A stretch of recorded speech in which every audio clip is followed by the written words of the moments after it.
Hi, I'm Jeff Huber from Breakthrough Basketball, and in this video, you're going to see 7 dribbling drills for youth basketball players. These drills will challenge players in a number of ways, working on change of direction moves, dribbling at different speeds, dribbling multiple basketballs, and dribbling against pressure. The variety and comprehensiveness of the drills will give players confidence when handling the ball in competition. Before we get to the drills, make sure to click the link in the description to gain access to a free PDF that includes 12 dribbling drills and 2 dribbling workouts for youth players, featuring video descriptions, tracking sheets, and additional tips. Now let's get started. So what I'll do now is you can have them as you're working on this. Now they're gonna go front to back, side to side change. Front to back, side to side change on the move. All right, they're gonna do it on the move. Front back, side to side change. Front back, side to side change.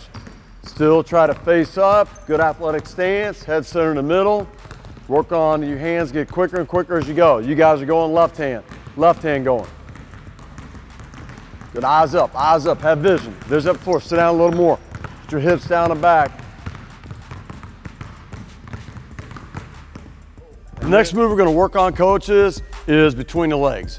Good change direction move.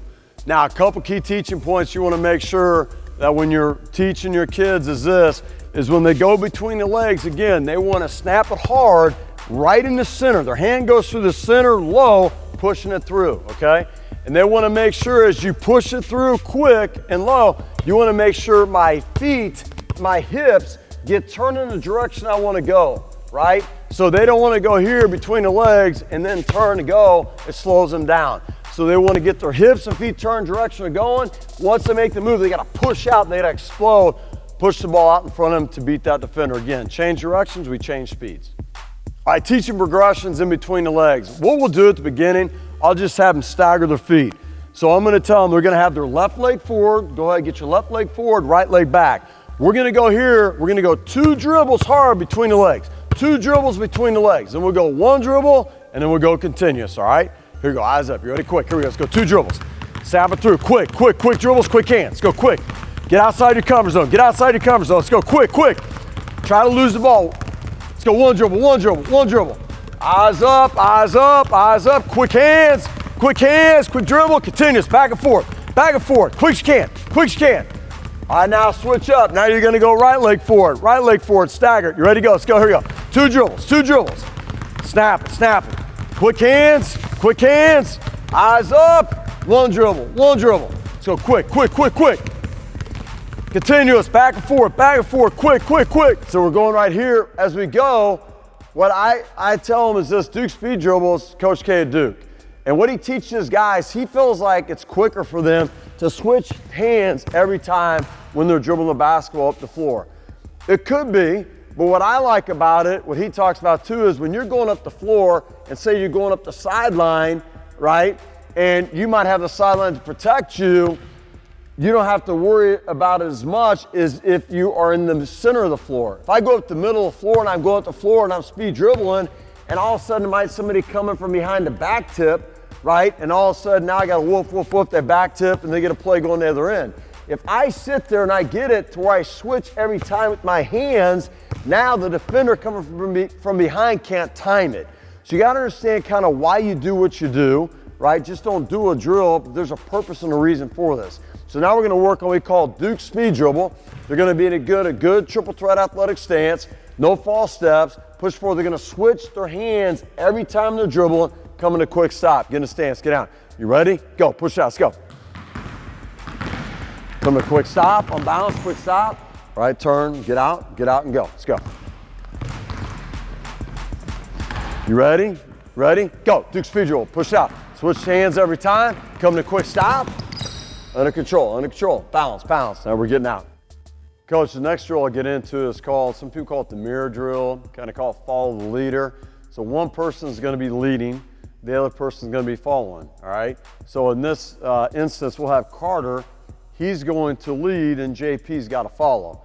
So if Carter starts going toward JP's got to go backwards. If he goes back, JP's coming toward him. If he goes to the side, going to the side, coming to the side here. Now, if he alternates his dribbles, if you dribble it low, he's got to dribble it low. If you dribble at the same time, and he's got to mirror what he does in doing this. So you're going to do that. You're going to lead. He's going to follow. You ready? Go. Let's go. Pound. Let's go.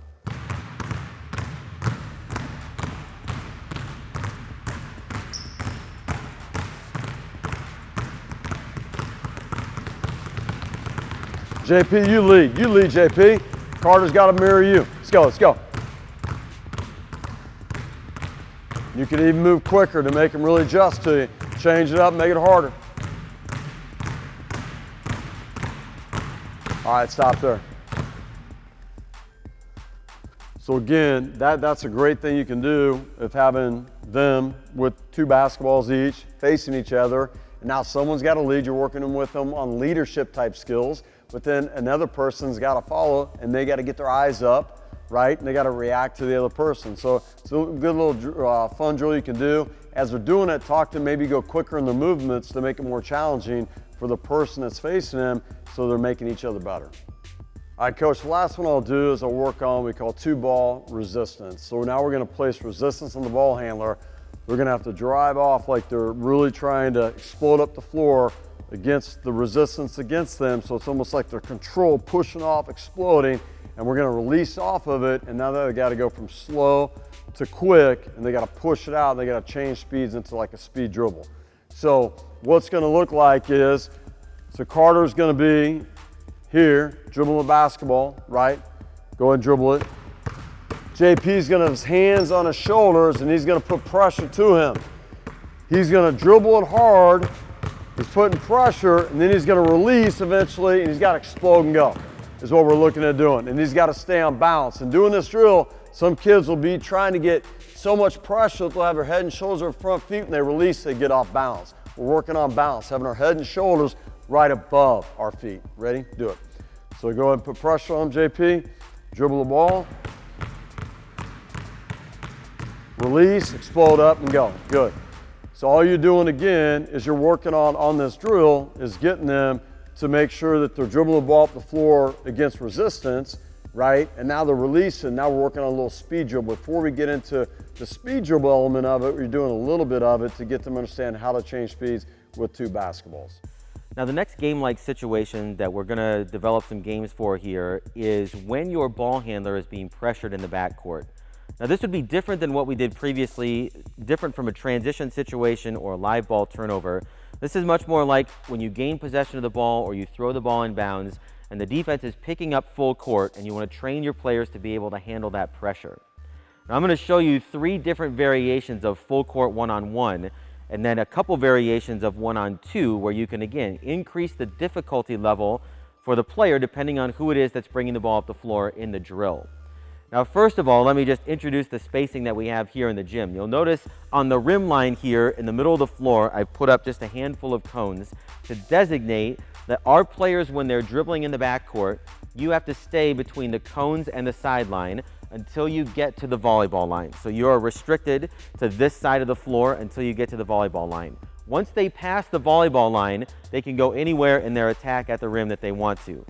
Now, we do this so that both sides can be playing one-on-one. So if I was doing this in a practice, I would have 2 guys at one end going in this direction, and I'd have 2 guys starting at this end going the opposite way, knowing that they cannot cross the rim line until they get into the front court to be able to attack.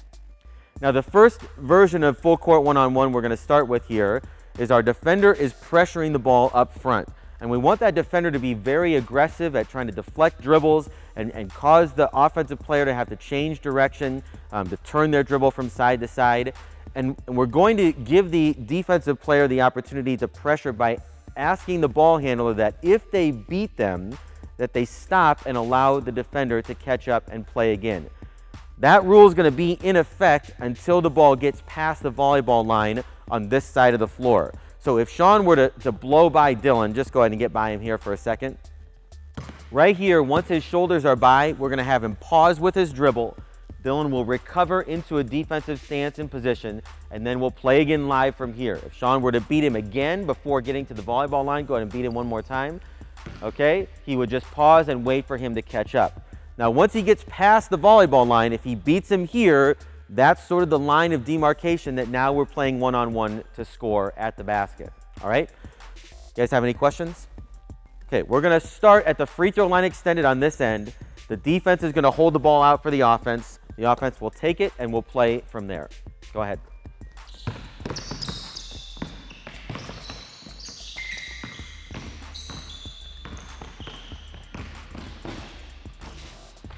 We're going to show you that one more time here. The other thing that I would just emphasize for our defensive players, because the offense can't beat them in the middle of the floor in the game, they can really be aggressive trying to attack the dribble. We want to have confidence, build the confidence of our ball handler, even against the most aggressive defenders, that they feel that they can ward them off when they're bringing the ball up the floor. So let's try it again with a little more aggressiveness from our defense. Good, active hands, really try to get in on that dribble. Want to cut that dribbler off and reach for deflections.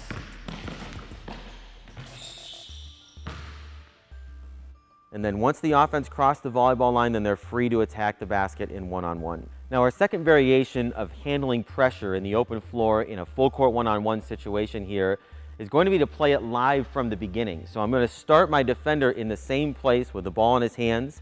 He's going to hold the ball out for the offense, but now if the offensive player beats the defense, he's going to continue to the basket to score. He's not going to have to pause and wait for the defender to catch up.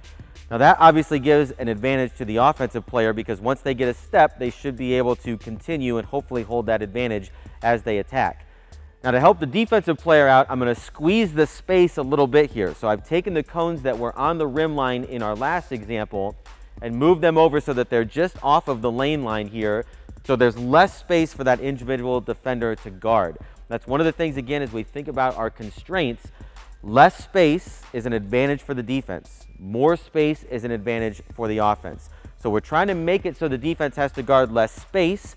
Now a third variation of full court one-on-one, and there's many different ways that you can change the rules and the constraints to make it more difficult for the offense. I'm going to give you one more here. We're going to stay in our narrow lane on the outside. So our cones are off of the lane line here.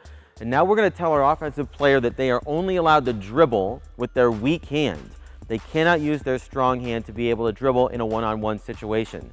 Now when they get to the basket, we will allow them to shoot it with their strong hand, but all of their dribbling must be done with the weak hand. If they violate that rule, the defense would get a point. If we were doing this in practice, they would simply rotate to the line in the opposite corner, switch their spots where the defense would become the offense, and they would play it back under the same rules going in the other direction. Okay, we can dribble only, live to score here. Okay, let's give it a try.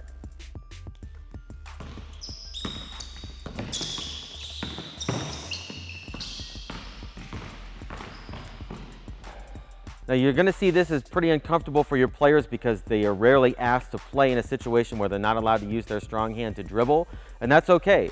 Again, we're asking them to experiment. We're asking them to work on things that are challenging for them. If it was too difficult for the offense, you could simply move your cones back to the middle of the floor to give them a little bit more space.